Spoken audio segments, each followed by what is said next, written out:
Hundreds of workers at this factory near Swindon hoped they'd be building signals for the Jubilee Line extension. But the £50 million contract will go to a German company because they can do the job for less money. Staff fear their jobs are now on the line.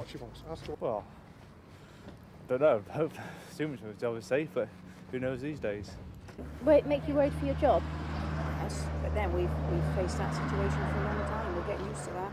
I would have thought that if there is any confidence in British workmanship and British firms, then the work should have been put to British firms. It also means, of course, that our members who could have subcontracted some of this work will probably now be laid off and probably made redundant.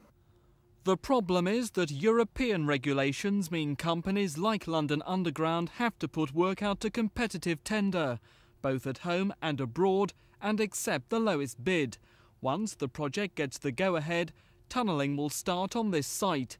Some of the work will go to an Italian firm. Germany will build signals, gaining up to 500 jobs. France and Canada will also benefit as more contracts are announced. I would think if I was running a major contract like this, I'd want to have a local firm which I could keep in touch with and also make sure the work was properly done and also know exactly who I was dealing with. But the sad fact is that because of a European law passed in this place, we can't do it. It is unlawful to have a buy British policy. But this is something people are not probably aware of, but it's something that's terribly, terribly wrong. Tube managers say they're just abiding by the rules and insist the majority of jobs will stay in Britain.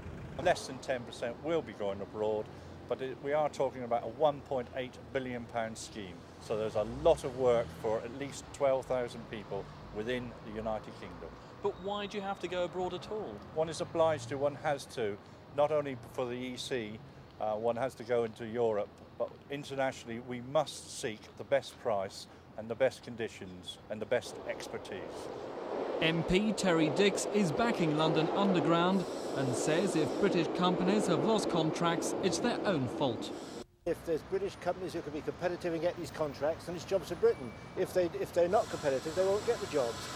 But the best news will be when the project is given the go-ahead, and hopefully that will be tomorrow. Mike Pearce, Thames News.